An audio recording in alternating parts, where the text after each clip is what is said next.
안녕하세요. 잠시만.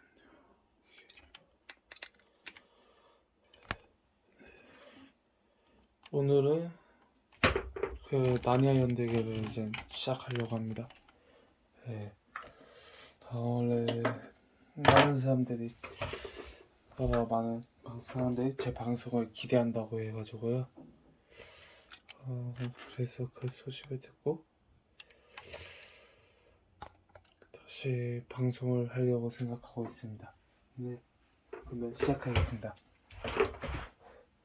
이 이야기는 옛날 여러분의 할아버지가 어린아이였을 때 일어난 일이다. 이 이야기는 나니아와 우리 세계를 사이에 맨 처음에 어떻게 오고 가게 되었는지를 보여주기 때문에 매우 중요하다. 그때는 셜록 홈스가 베이커 거리에 살고 있었고 베스터블가의 아이들에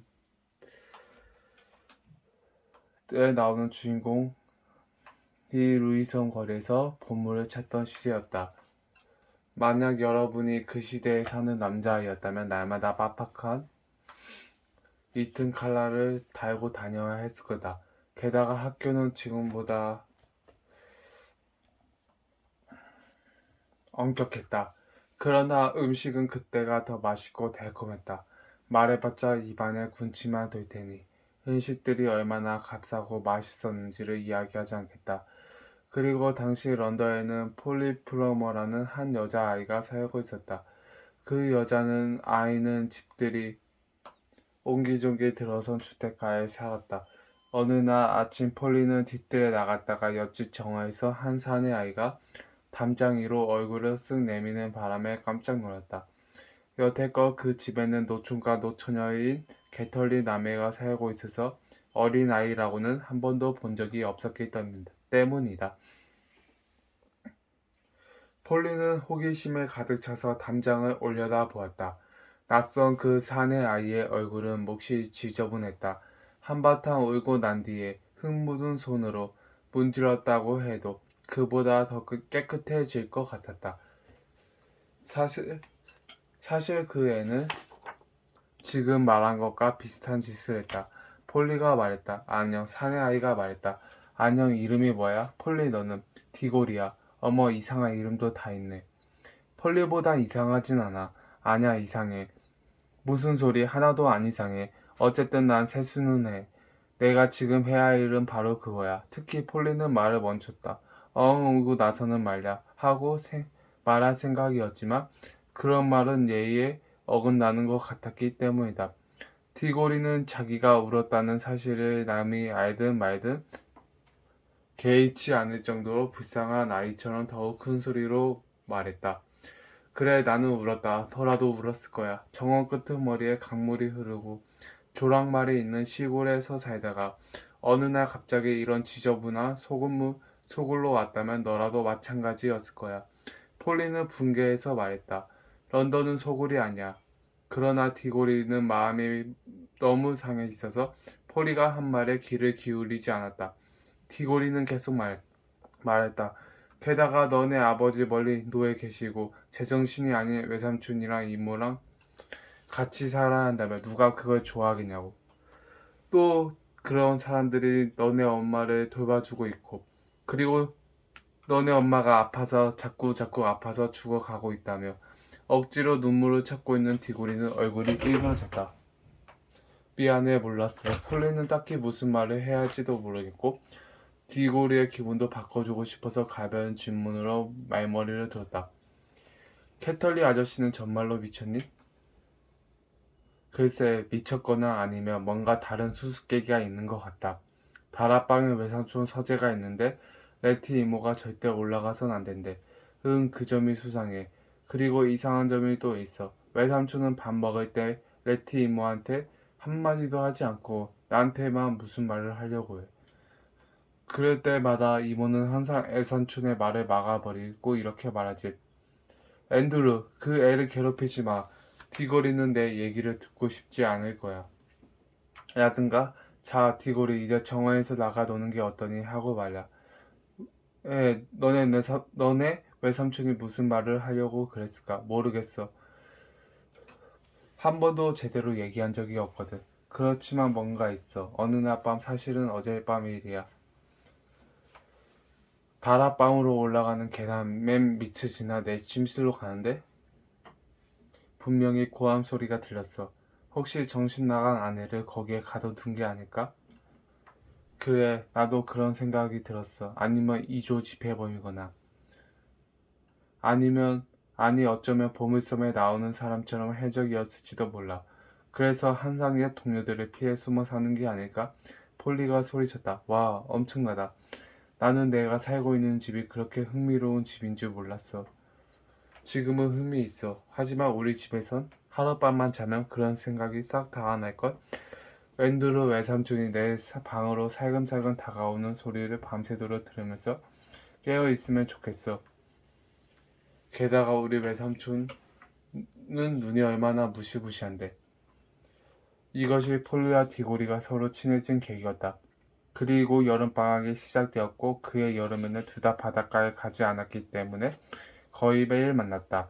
두 아이는 모험을 할 수 있었던 것은 특히 몇 년 만에 찾아온 그의 여름에 눅눅하고 쌀쌀한 날씨 덕분이었다.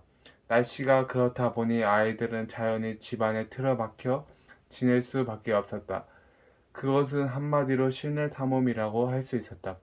양초 토막을 들고 큰 저택 안이나 저택가를 사사시 살피고 돌아다니는 것은 참으로 신나는 일이었다. 폴리는 자기네 다락방에 있는 작은 문을 열고 물탱크가 있고 그 뒤로 조심스레 기어 올라가며 어두운 공간이 있다는 사실을 오래전부터 알고 있었다. 그 어두운 공간은 한쪽 면은 벽돌담이고 반대쪽 면은 경사진 지붕으로 된 기다린 굴 같았다. 그 슬레이트 지붕 사이로 희미한 빗줄기가 새어 들어왔다.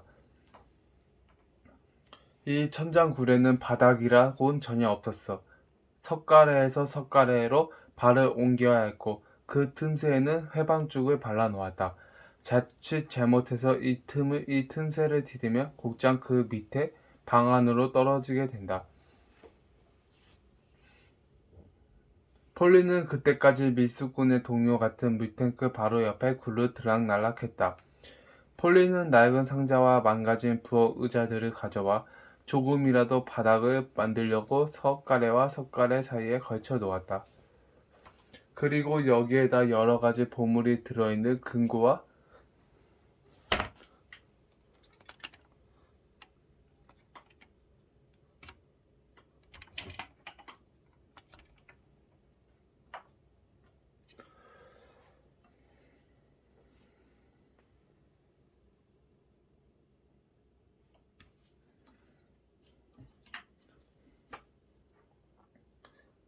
폴리는 그때 미스군의 동굴 같은 물탱크의 바로 옆에 굴을 들락날락했다.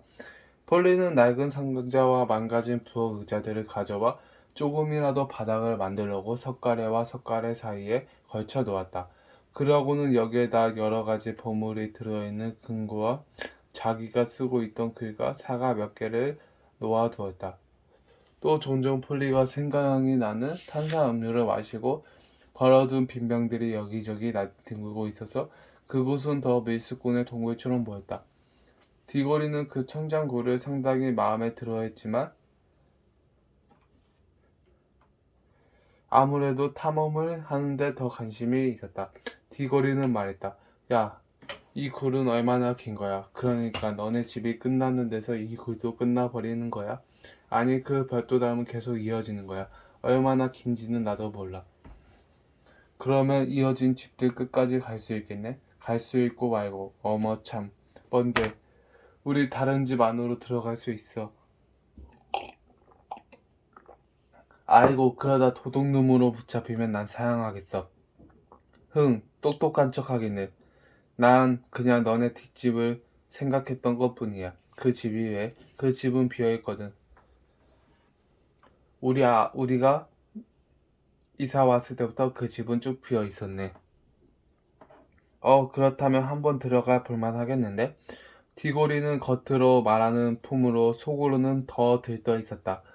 누구라도 호기심을 품듯이 디고리 역시 그 집이 왜 그렇게 오랫동안 비어 있을까? 그 이유를 골똘히 생각하고 있었다.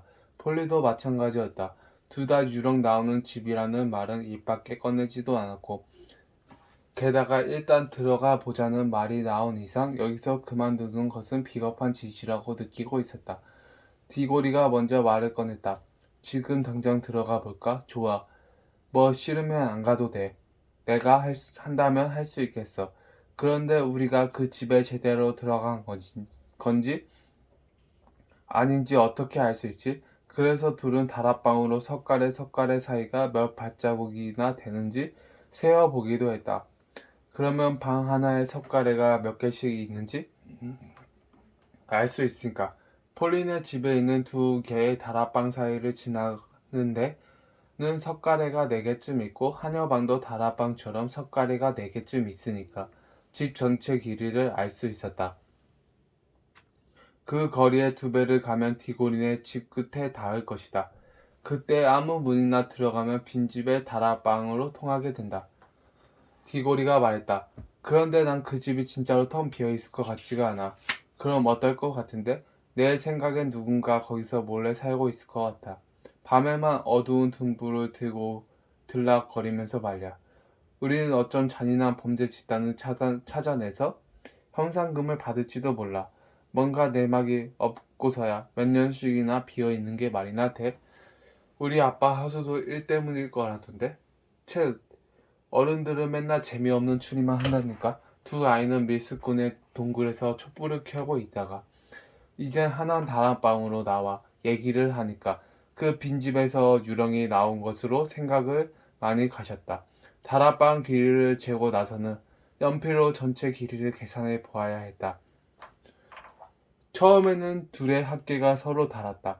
결코 서로 같은 숫자로 의견이 맞아떨어졌지만 그것이 정확한지는 확신할 수 없었다. 한시라도 빨리 탐험에 들어가려고 둘은 너무나 서툴었던 것이다. 물탱크 뒤로 다시 기어 올라가면서 폴리가 말했다. 절대 소리를 내선 안 돼. 너무 중요한 순간이라 둘은 각자 손으로 촛불을 들었다. 그곳은 아주 깜깜하고 먼지투성이었기 때문에 폴리와 디고리는 석가래에서 석가래로 건너가면서 가끔씩 우리 지금 너네 다락방 맞은편에 있어. 우리 집은 반쯤 지나온 것 같다 하고 속닥거렸을 뿐 아무 말도 하지 않았다. 다행히 어디에 걸려 넘어지거나 촛불을 꺼트리는 일도 없었다. 마침내 둘은 오른쪽 별도담에 작은 문 하나가 보이지 않는 곳까지 왔다. 그러나 두 아이가 있는 쪽 문에는 빗장이나 손잡이조차 없었다. 그럴 수밖에 없는 것이 그 문은 밖으로 나올 수는 없고 안으로 들어갈 수만 있었기 때문이다. 그런데 거기에 돌리며 틀림없이 들어간 것 같은 손잡이가 하나 삐죽하니 달려있었다. 디고리가 말했다. 내가 돌려볼까? 폴리는 전에 한 말을 똑같이 되풀이했다. 내가 한다면 나도 할 수 있어. 둘은 뭔가 심상치 않은 일이 생길 것 같은 기분이 들었지만 둘 다 되돌아가려고는 하지 않았다. 디고리는 약간 힘을 줘서 문고리를 돌려 밀었다. 문이 활짝 열리자 갑작스레 밝은 빛이 쏟아져 들어와 두 사람은 눈살을 찌푸렸다. 그런데 놀랍게도 그것은 한패한 다락방이 아니라 가구가 있는 방 안이었다. 그러나 방 안은 텅 비어 있었고 쥐죽은 듯 조용했다. 폴리는 더욱 호기심이 생겨 촛불을 끄고 낯선 방 안으로 생지인양 소리 없이 들어갔다. 물론 그 방은 다락방처럼 생겼지만 거실처럼 가구가 갖춰져 있었다. 벽에는 선반이 쭉 달려있고 선반마다 책이 빽빽히 꽂혀 있었다. 벽 난로에는 잔작이 타고 있었고 그 앞에는 키 큰 안락 의자가 등을 보이고 있었다.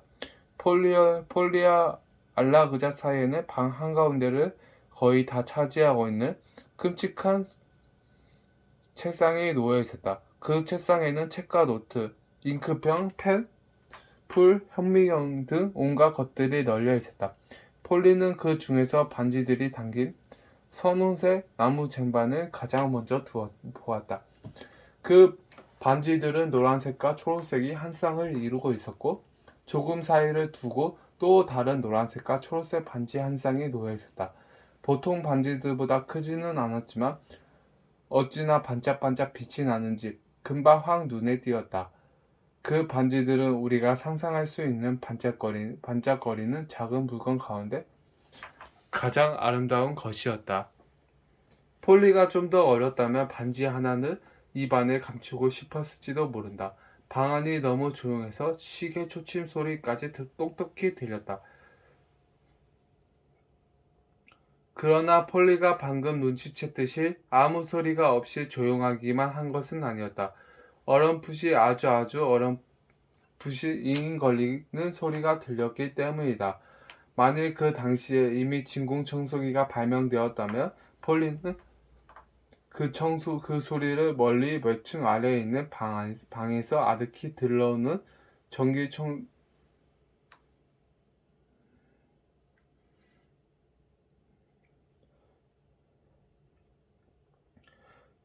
전기 청소기의 소음이라고 생각했을 것이다. 그러나 그 소리는 청소기 소리보다 훨씬 듣기 좋고 음악적인 울림이었다. 너무 가물가물해서 거의 들리지 않을 정도로 희미했지만 폴리가 어깨 너머로 디고리에게 말했다. 괜찮아. 여기엔 아무도 없어. 폴리는 이제 속삭이지 않고 제법 큰 소리로 말했다. 폴리는 마찬가지였지만 지저분하기 짝이 없는 목걸로 디고리가 눈을 끔뻑거리며 낯선 방으로 들어왔다. 디고리가 말했다. 잘못 들어왔어. 이 집은 절대 빈집이 아니야. 누가 오기 전에 빨리 나가는 게 좋겠어. 폴리는 색깔 있는 반지들을 가리키며 물었다. 저것들은 뭘까? 디고리는 한시가 급하다는 투였다. 아, 제발 여기서 빨리 나갈수록 순간 무슨 일이 일어났는지 디고리는 하려던 말을 끝맺지 못했다. 느닷없이 벽난로 앞에 알라그자 움직이더니 마치 함정문에 튀어나오는 팬터마임의 마귀처럼 앤드류 외삼촌의 선득한 모습이 불쑥 솟아올랐던 것이다. 두 사람은 결국 빈집에 들어온 것이 아니었다. 디고린의 집에 금지된 서재 안에 들어와 있었던 것이다. 두 아이는 아타고 소리치며 그제야 끔찍한 실수를 저질렀음을 알아챘다. 좀 더 멀리 갔어야 했다는 것도. 앤드루 애삼촌은 키가 크고 빼빼 마른 사람이었다. 멀쑥하게 변도한 기은 얼굴에 콩나는 오뚝하고 눈은 번쩍거렸으며 잿빛 머리카락은 마구 헝클어져 있었다. 디고리는 할 말을 완전히 잊어버렸다. 앤드루 외삼촌이 전보다 1000배는 더 끔찍해 보였다. 처음에는 그렇게 무서워하지 않던 폴리도 금방 겁에 질렸다. 앤드루 외삼촌이 방문 쪽으로 걸어가 문을 닫고 자물쇠를 잠가 버렸기 때문이다. 그러고 빙 돌아서서는 번쩍이는 눈으로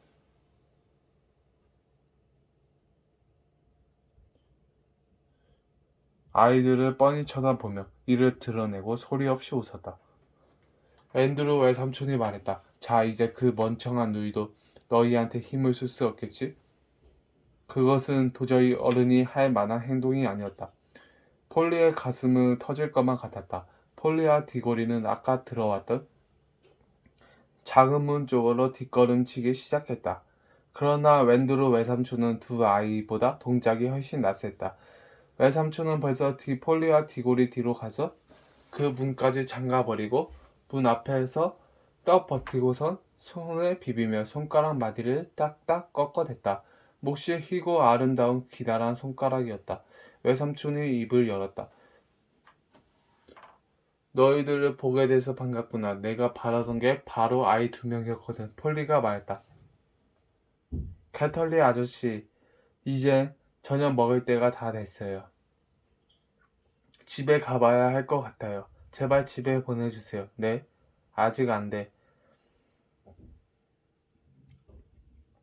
아니, 아직 안 돼. 놓쳐버리기엔 너무 아까운 기회야. 나는 아이 2명이 필요해. 자, 보다시피 나는 지금 아주 중요한 실험을 하는 중이거든. 기니피크로 실험해봤는데 효과가 있는 것 같아. 하지만 기니피크들은 말을 할 줄 모르지. 게다가 녀석들한텐 어떻게 돌아오는지 설명해 줄 수도 없단 말씀이야. 있잖아, 외삼촌. 우리 저녁 때가 다 됐어. 가족들이 곧 우리를 찾을 거예요. 그러니까 우릴 보내주셔야만 해요. 보내줘야만 한다고? 디골리와 폴리는 서로 힐끔 쳐다보았다.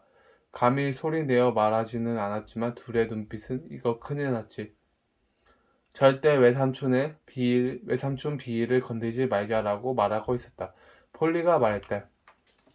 지금 저녁 먹으러 보내주시면 먹고 나서 다시 올게요. 앤드루 외삼촌은 교활한 웃음을 지으며 말했다. 오, 그렇지만 돌아올지 안 올지 어떻게 알지? 그러더니 금세 마음을 바꾼 것 같았다. 아, 좋아. 너희가 꼭 가야 한다면 뭐 어쩔 수 없이. 너희 같은 애들이 나하고 얘기하는 게 뭐 그렇게 재미있겠어? 외삼촌은 한숨을 쉬고 나서 말을 이었다. 이따금 내가 얼마나 외로운지 너희들도 상상도 못할 것이다. 하지만 괜찮아. 저녁이나 먹으러 가려무나. 그런데 가기 전에 너희한테 선물이나 하나 줘야겠다. 이 칙칙하고 낡아 빠진 서재에서 어린 여자아이를 본다는 게 날이면 날마다 있는 일은 아니니 특히 너처럼 아주 사랑스러운 꼬마 숙녀는 말할 필요도 없지. 폴리는 앤드루 외삼촌이 진짜로 미친 것은 아닐지도 모른다는 생각이 들기 시작했다. 앤드루 외삼촌이 폴리에게 물었다. 우리 꼬마 아가씨 반지 좋아하지 않니? 저쪽에 있는 노란색이랑 초록색 반지 말이에요. 어머, 너무 예뻐요. 초록색 반지는 안 돼. 미안하지만 그 반지는 줄 수 없구나. 대신 노란색 반지는 기꺼이 줄 수 있지. 사랑하는 내 마음까지 담아서 말이야. 자, 이리 와서 하나 끼워버려.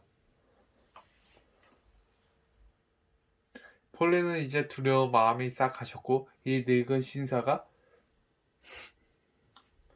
절대 미친 사람이 아니라는 확신을 갖게 되었다. 게다가 그 눈부신 반지들에는 모양의 사람의 마음을 끌어다니는 뭔가가 있었다.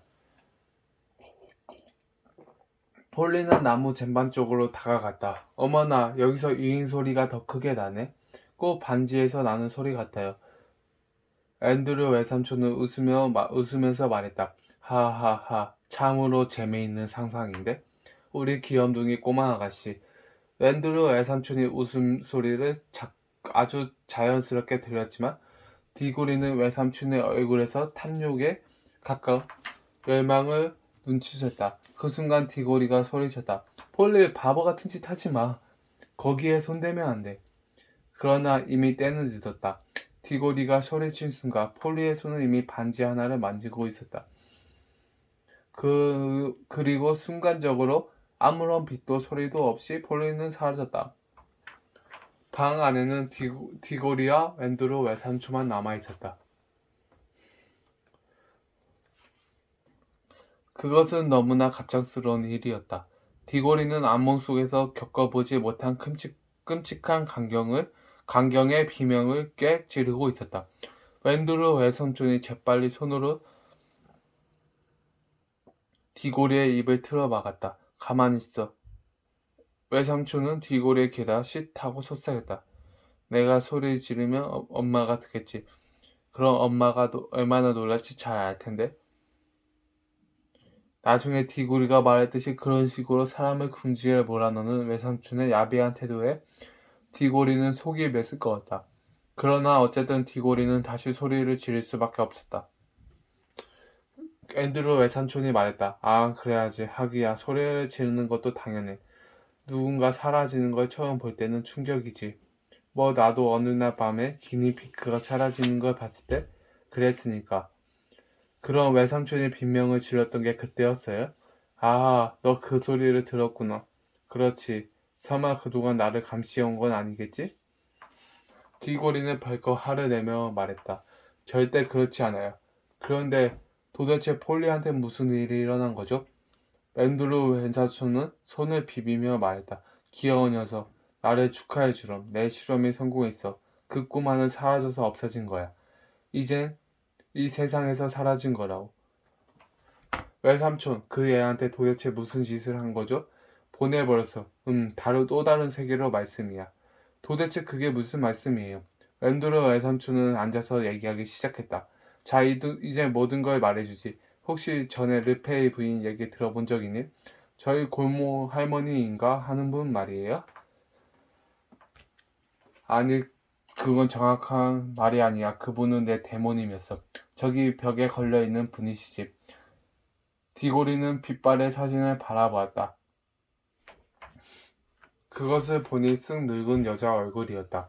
디고리는 언젠가 시골집에 낡은 서랍 안에 있던 사진에서 똑같은 얼굴을 본 적이 있는 걸 기억했다. 그때 엄마에게 누구냐고 여쭤보았지만 엄마는 그 사진에 대해 별로 얘기하고 싶지 않은 눈치였다.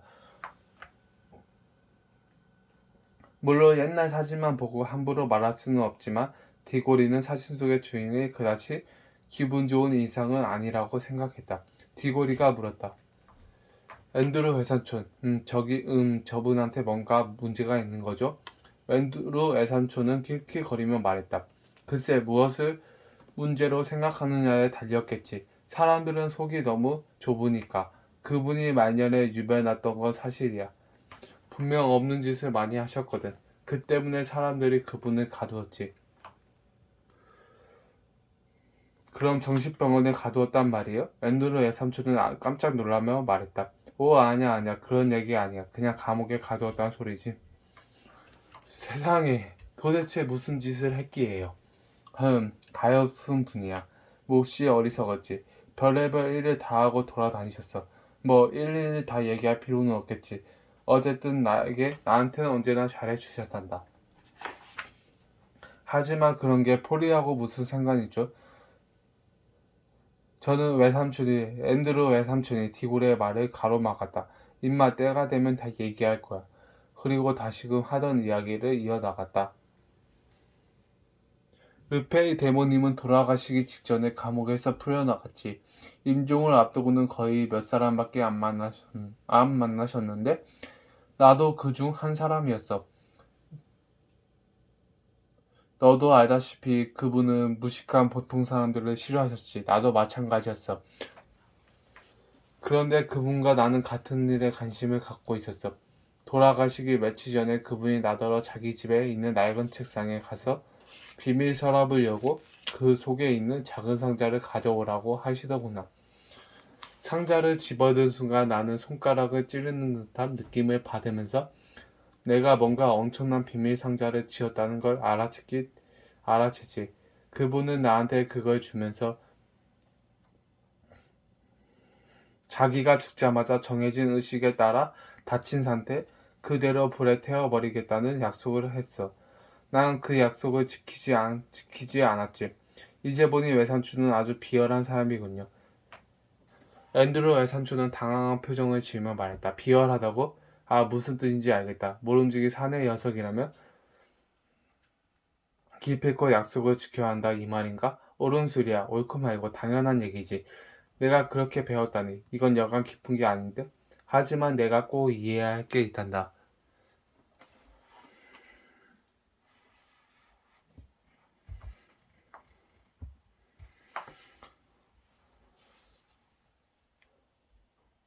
그런 규범은 어린 사내 아이나 하인 여자 그리고 보통 사람들한테 적용할 수 있는 거야. 심오한 연구자나 위대한 사상가들 혹은 형인들의 기대하기 힘들지. 디고리는 그럴 수는 없는 거라다. 바로 나에게 숨겨진 지혜를 가진 사람들은 일상적인 기쁨에서 단절되어 있듯이 일상적인 규모에서도 자유로운 거야. 디고리, 우린 고독하고 고독한 운명을 타고났단다. 한숨을 쉬며 말하는 외삼촌의 얼굴이 어찌나 심각하고 고귀하고 신비로워 보이는지 디고리는 잠시 동안 외삼촌이 훌륭한 이야기를 하고 있다고 생각했다. 그러나 곧 폴리가 사라지기 전에 외삼촌이 지었다 음흉한 표정을 떠올랐다. 순간 디고리는 외삼촌이 내뱉은 거창한 말을 꿰뚫어 볼 수 있었다. 디고리는 속으로 생각했다. 외삼촌의 말은 자기가 원하는 걸 위해서라면 무슨 짓이든 할 수 있다고 생각한다는 뜻이야. 앤드루 외삼촌이 말했다. 물론 나는 한동안 감히 그 상자를 열어볼 생각도 못했지. 그 안에 굉장히 위험한 게 있을 거라는 사실을 알고 있었으니까. 왜냐하면 대모님은 몹시 드문 여자였거든. 사실 그분은 이 세상에서 요정의 피를 지닌 최후의 인간이었어. 그분 말씀으로는 생전에 그런 사람이 2명 더 있었다고 하더군. 하나는 공작 부인이고 또 하나는 청소부였다지. 디골이, 아마도 넌 지금 요정을 대모님으로 모신 최후의 인간과 얘기를 나누고 있는 거야. 그래, 이건 내가 늙어서도 기억할 만한 거리가 되겠지. 디고리는 속으로 그 여자는 나쁜 요정이었을 거라고 생각하고는 큰 소리로 말했다. 그런데 폴리는 어떻게 된 거죠? 그놈의 소리, 어지간히도 하네. 그게 중요한 일이나 되는 것처럼. 내 첫 임무는 그 상자를 연구하는 거였지. 몫이 오래된 상자였어. 그때 당시에는 나는 그 상자가 그리스, 이집트, 바빌로니아, 히타이드족, 중국 것은 아니라는 사실쯤은 알고 있었지. 그런 나라보다 훨씬 오래된 나라의 것이었어. 오, 마침내 진실을 알아낸 날. 어찌나 기가 막혔던지 그 상자는 바로 아틀란티스 거였더라. 사라져버린 아틀란티스 섬에 내려오던 것이었지. 말하자면 유럽에서 발굴되는 석기시대 유물보다 몇 세기나 앞섰던 것이었다는 뜻이야. 더욱이 그 상자는 다른 것들처럼 거칠거나 조잡하지도 않았어. 왜냐하면 아티란 시대는 태초부터 신정과 군정, 지혜로운 사람들로 넘치던 위대한 도시였거든. 외삼촌은 디고리가 뭔가 말하기를 기다리는 양 한동안 말을 끊었다. 그러나 디고리는 시간이 지날수록 외삼촌이 더 싫어졌기 때문에 아무 말도 하지 않았다. 앤드루 외삼촌이 다시 이불었다. 나는 여러 가지 마법을 배우고 있었지. 뭐 아이들에게 설명하기는 좀 그렇지만 말하자면 그 상자 안에 뭔가 들어있을지 알아맞힐 정도는 된 거야. 나는 그 여러 가지 방법을 시도하면서 가능성들을 좁혀나갔지. 그러다 보니 계산하는 사람들도 덜어 만나게 되고 아주 불쾌한 경험을 하기도 했지. 내 머리가 허옇게 생 것도 다 그 때문이야. 마법사가 된다는 건 정말 쉬운 일이 아니니까 결국 건강까지 해치고 말았지. 하지만 나중에 좀 더 나아졌어. 그러던 어느 날 나는 마침내 알아내고야 만 거야. 앤드류 외삼촌은 아무도 얘기를 엿들을 수 없는 상황인데도 몸을 앞으로 숙이고서 거의 속삭이다시피 했다. 아틀란티스 상자에는 우리가 사는 세계가 시작할 때 또 다른 세계에서 가져온 것이 들어 있었어. 자기도 모르게 호기심이 발동한 디고리가 물었다. 그게 뭔데요? 그냥 먼지일 뿐이야. 바싹 마른 고운 먼지. 그다지 볼만한 건 아니었어. 어쩌면 평생 노력한 대가치곤 보잘것없는 거라고 할 수도 있지. 하지만 나는 그 먼지를 보자 저 먼지 하나하나가 한때 다른 세계에 있었던 거라는 생각이 들더구나. 물론 너도 알겠지만 다른 세계란 다른 행성이란 뜻이 아니야. 행성은 우리가 사는 세계의 한 부분이고 내가 아주 멀리 가기만 하면 닿을 수 있는 세계지. 그러나 그곳은 정말로 다른 세계, 다른 종류, 다른 우주라서 이 우주 공간을 아무리 여행해도 결코 갈 수 없는 그런 세계야. 오직 마법을 통해서만 갈 수 있는 세계. 어떠냐? 앤드루 애삼촌은 손을 비비면서 불꽃놀이 할 때 나는 소리처럼 손가락 마디를 타닥타닥 꺾어댔다. 애삼촌은 계속해서 말했다. 단지 정확한 형태로 돌아놓을 수 있다면 그 먼지가 원래 있었던 곳을 우리를 데려갈 것이란 사실을 알아냈지. 그러나 문제는 정확한 형태였어. 내 초기 실험들은 하나같이 실패했지. 기니피크로 시험해 보았지만 몇 마리는 죽어버렸고 어떤 놈들은 작은 폰탄처럼 터져버리더군. 예전에 기니피크 한 마리를 제 손을 키운 적이 없는 디고리가 말했다. 정말 잔인하게 짝이 없는 것이군요. 너 어쩌면 그렇게 딴소리만 골라서 하냐. 기니피크는 오래 그려려고 세상에 나온 거야. 게다가 난 버젓이 돈을 주고 그놈들을 샀어. 내가 어디까지 얘기했더라? 아, 그래. 마침내 나는 반지를 만들어 내는데 성공했지. 노란색 반지들이었어. 그런데 다시 새로운 문제가 생긴 거야. 나는 이제 누구든 노란색 반지를 만지기만 하면 다른 세계로 간다는 걸 확신해. 하지만 그들이 돌아와서 거기서 본 것들을 나한테 말해줄 수 없다면 아무 소용이 없잖아. 그럼 그들은 어떻게 되는 거죠? 다시 돌아올 수 없다면?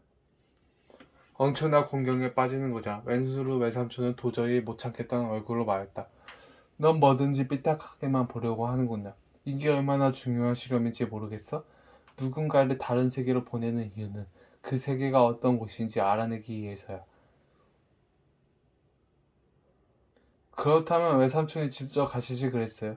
디고리는 이 단순한 질문에 외삼촌이 어찌나 놀라고 불쾌해하는지 이제껏 어느 누구에게서도 그런 표정이 본 적이 없었다. 외삼촌은 다짜고짜 소리쳤다. 내가? 너 정신이 나갔구나. 지금 내 나이에 게다가 이런 몸으로 불쑥 다른 세계에 들어가서 그 위험과 충격을 건드리란 말이야? 세상에 이런 뚱따지 같은 소리는 처음 듣겠네.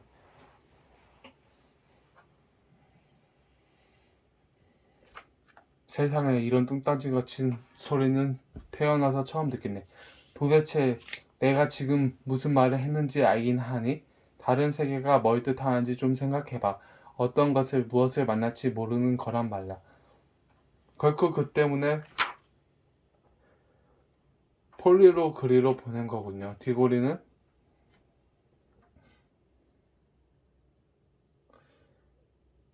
분노로 뺨이 화끈 달아올라 있었다. 아무리 내 외삼촌이지만 외삼촌은 자기도 무서워서 못 가는 곳에 비겁하게 어린 여자애를 보냈다는 거예요. 앤드류 외삼촌은 주먹으로 책상을 꽉 내리쳤다. 닥쳐 너처럼 작고 지저분한 꼬맹이 녀석한테 그런 말을 들으려고 이야기를 한 거 아니야. 넌 몰라. 난 이데아 학자이자 마법사이자 전문가로서 현재 이 실험을 진행하고 있는 당사자란 말이야. 실험에는 당연히 실험용 대상이 필요한 법이고 나 참 기가 막혔어. 기니피크를 실험에 사용하기 전에 그놈들한테 허락을 받아야 한다고 하지 그러니? 희생이 없이는 어떤 이대원 지혜도 얻을 수 없는 범위야. 하지만 나 스스로 그곳에 간다는 건 멍청한 짓이. 그건 장군더러 쫄병처럼 싸우라는 얘기나 마찬가지지. 내가 죽는다고 치자. 그럼 내가 평생 바쳐온 작업은 뭐가 되는 거니? 어우, 잔소리 좀 그만하세요. 폴리는 다시 데려올 건가요? 지금 막 그 얘기 꺼내려던 참인데 내, 내 녀석이 버릇없이 가로막았잖아. 난 마침내 그 여행에서 돌아오는 방법도 알아냈단 말이야. 초록색 반지를 사용하면 되는 거야. 그렇지만 폴리는 초록색 반지가 없잖아. 앤드루 외삼촌은 또 한 번 응응한 웃음을 지었다. 그렇지. 그 애는 돌아올 수 없잖아요. 외삼촌이 폴리를 죽인 거나 마찬가지예요. 그 애는 돌아올 수 있어. 누군가 노란색 반지를 끼고서 초록색 반지 두 개를 갖고 뒤따라간다면 말이야. 초록색 반지 하나는 자기가 끼고 나머지 하나는 폴리한테 주는 거지. 디고리는 자신이 환정에 빠졌다는 걸 알았다. 디고리는 입을 딱 벌린 채 아무 말도 못하고 앤드루 외삼촌을 노려보았다. 디고리의 뺨은 백지장처럼 창백해졌다. 앤드루 외삼촌은 마치 선심을 쓰거나 좋은 충고를 해주고 있는 훌륭한 외삼촌이라도 되느냐? 점잔을 빼며 높고 힘있는 목소리로 말했다. 내가 바라는 거, 그러니까 디고리 내가 바라는 건 내가 겁쟁이처럼 굴지 않았으면 하는 거야. 우리 집안 사람이 공경에 빠진 숙녀를 구출하러 갈 기사도 정신이나 명예심이 부족하다면 참으로 유감스러운 일이라고 본다. 에이, 그만두세요. 외삼촌한테 명예 같은 게 있다면 외삼촌이 직접 가겠죠. 물론 그럴 리가 없겠지만.